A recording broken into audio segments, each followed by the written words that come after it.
Ben van Bruggen is Manager of Design Strategy for Auckland and went to New Zealand in 2017 to oversee the region-wide design strategy for the city. He still runs his own urban planning consultancy, working on a limited number of projects in the UK, and he was head of urban design at Savills, and in the early days of CABE was involved with design review.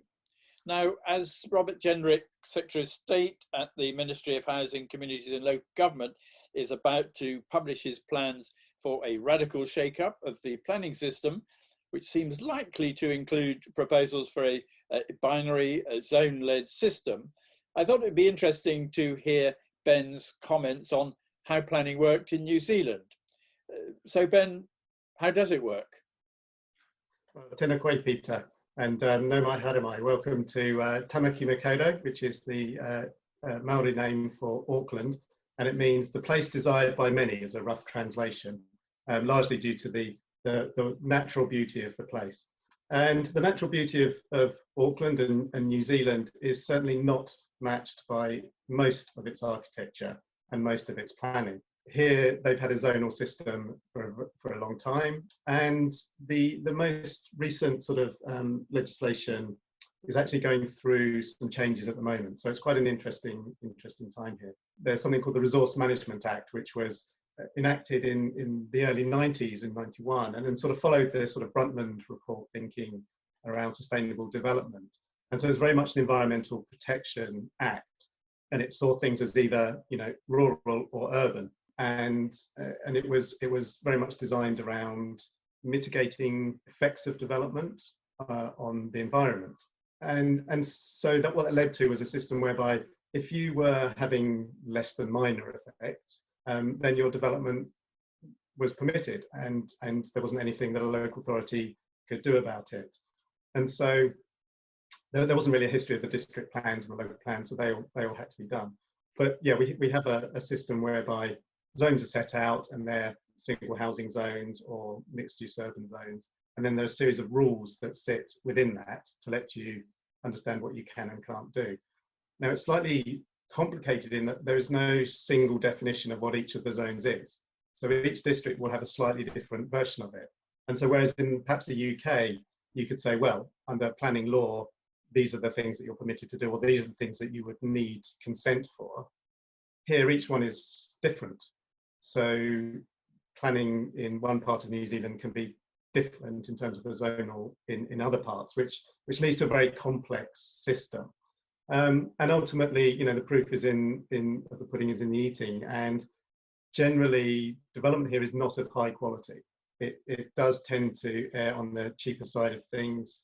And there are a number of reasons for those. And it's not really to do with the planning system, but it's much more to do with construction. So materials, labour, construction costs here are 25% higher than they would be in Australia or in comparable places. So an apartment building in Auckland costs 30% more to construct than it would do in Australia, in Sydney, for example. So really that puts a lot of difficulty on development and developing compact kind of urban forms, more so than perhaps the zoning and the rules. And it really is how you apply it and how you apply those skills of the zoning.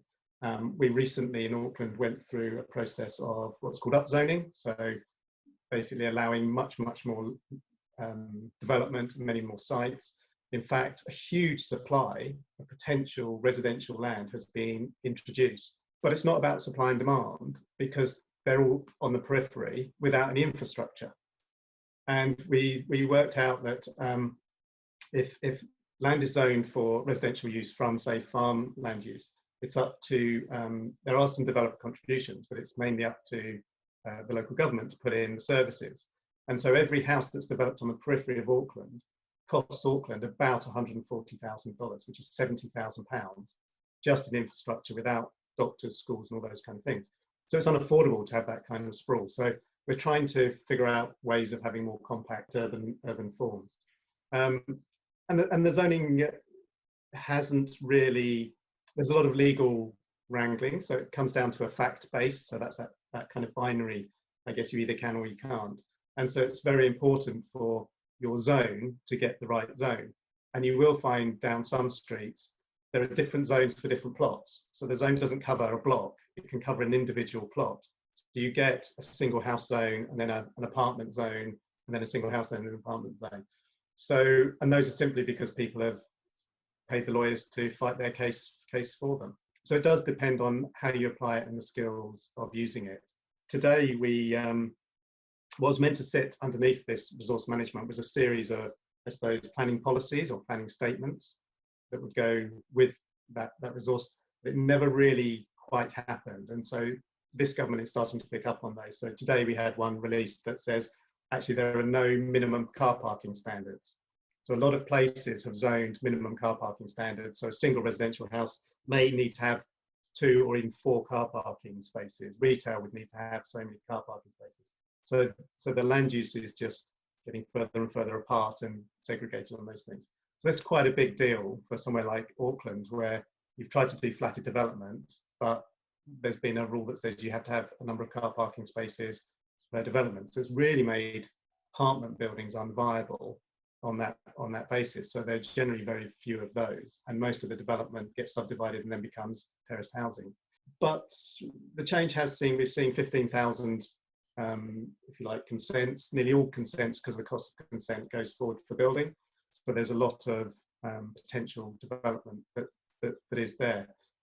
So it's not without its issues, and it's how you apply the zones and the rules that sit with those zones that is really important. It will make work for the lawyers. There are environmental considerations.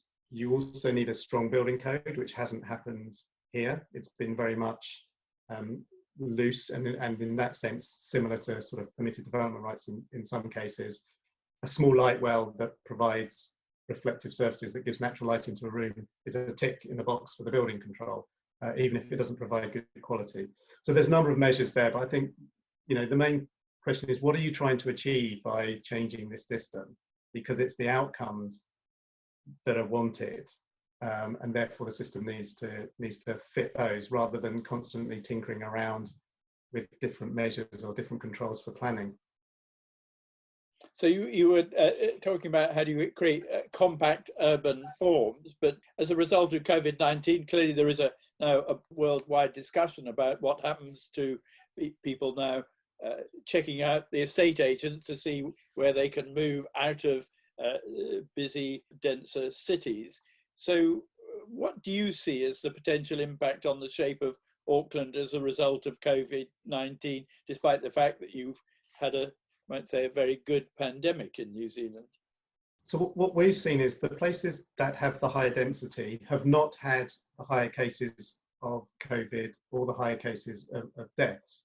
And so it's been, if you like, it's been proximity, not just density that has been the case. So there is certainly the opportunity to have more proximity within cities, but we haven't seen a spike of cases that were in Auckland, which is by far the largest and most dense city in New Zealand, than have been in other places. So I'm not sure that the two things are directly related or correlated. What we have seen is public transport fell off to just about 5%. So we lost our fare recovery on that basis, which was a big hit to the economy. We've also, during the COVID time, we had no deaths and very few serious injuries on our transport network. Now, the reason that's important is that in the 50s, Auckland had one of the highest public transport riderships in the world. We had a very extensive tram system, and the population of 250,000 took more than 100 million trips on public transport. So everybody was using it on days. By the early 2000s or the mid 2000s, New Zealand had the highest car ownership in the world. So the public transport went from being what you'd want as an urbanist and as a city builder to being cars. So we are now completely dominated by car, and land use zoning and stuff has now followed that. And so public transport is a very, very important component of decongesting the city. So to have that fall off was difficult. And now our deaths and serious injuries are actually up higher because people are shunning a bit of public transport and going back to car driving, and they're taking the chance of sitting in their car for 2 hours in congestion. But we are seeing public transport creep back up. We did have a lot of walking and cycling, particularly locally in local neighbourhoods, came back. We did implement some temporary cycle lanes, and we're now trying to make those stick. We're now trying to get those in to be more permanent. Interestingly, people have seen the sort of temporary cycle lanes as being an emergency measure, and they wanted them removed when the emergency was lifted. For them, it was a sign that things were going back to normal. So we were busy taking them out again, which I thought was quite an interesting approach. So we're now kind of having to think about a more longer term strategy. But we've got university students have come back, some of the office workers are coming back, and the public transport's up again to about 80% use. So I don't think, we're not seeing a flight to the suburbs anymore than we were.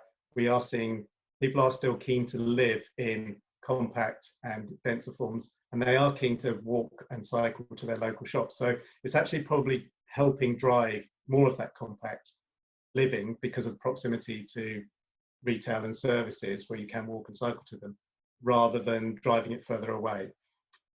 But home office working there's plenty of space in most people's houses here for that to happen. So, our office is probably 50 to 75%. We have a lot of people working from home. And a lot of the retail in the city centre is suffering because of that. The small hole-in-the-wall coffee shop that relied on lots of people passing. But it feels like a quieter version of normal, really, rather than anything else. So I'm not convinced that the longer-term trend is that cities or city centres and high density is somehow polluted or tainted by it. I think people will realise that proximity and what a city centre or a higher density development might mean. Whether that means very high, because high here is not. There's still plenty of room and space around those kind of things. But it will, I think, accelerate our move towards more active modes of travel and better services in terms of the public transport. But it's interesting you say that people expected the temporary pop-up infrastructure to be removed as soon as things got back to normal. I mean, I would have thought that maybe the situation in the UK would be that we can see how these temporary things can be made permanent. How do you make them stick? One of the things that we didn't do, we will count pedestrians and cycle movements on the kind of commuter routes, but we don't count, or we don't get the evidence for movement of people walking and cycling in their local neighbourhoods. So we didn't really have the evidence to show that lots of people were doing lots of things. So I think one of our key lessons is about that evidence. And so I think a lot of those things have started in those neighbourhoods. So we are seeing schools demanding 30-kilometre-an-hour zones. And we have actually introduced within the city centre and a lot of our roads, which is a response to the unacceptable road deaths and serious injuries here. So we have seen speeds drop to 50, 30 and even 10 kilometres in kind of walkable areas. So that has been one of the outcomes where that has stuck. But where we had longer term strategies and plans in place for creating cycleways or reducing the road widths down and putting cycleways in, those things have continued. It was more some of the temporary measures that we were trying to put in to make spacing for physical distancing. So those have continued, but it does feel like there was a missed opportunity. And I felt quite disheartened that as soon as in the week after we went into a kind of we have 4 levels. So level 1's being almost back to normal. Level 2, there were 2 road deaths and there were 8 serious injuries, which is many more. It's more than we'd had before. Pollution was back to more than it was before. And so there was just this resurgence back to kind of, we want things the way we were. But actually, some of those other programs, so we've accelerated some climate action planning and some other things, which are now leading to some of those more permanent changes. But the money's not going to be there for doing a lot of those things. So we have to really fight quite hard for money to go into some of these projects. So it is quite difficult to make these things stick. A couple of years ago, Phil Goff, the mayor of Auckland, came to the NLA to have a look and see what we were doing there. He thought, well, perhaps we should do one of these in Auckland as well. Has anything happened on that front? I have a desire to create an urban room in Auckland, very much kind of modelled on the NLA thing. And yeah, my discussions with Phil, I was like, you have to go and see Peter, and you have to go and visit the NLA. We have a number of fora which developers and architects and others can kind of come together, but we don't have anything quite as extensive as NLA, and I'm very jealous of that. But what I did discover in talking to people about these things is that we do have a hand-painted model of the city centre, which was done in the 1930s, which is a rather wonderful diorama type thing.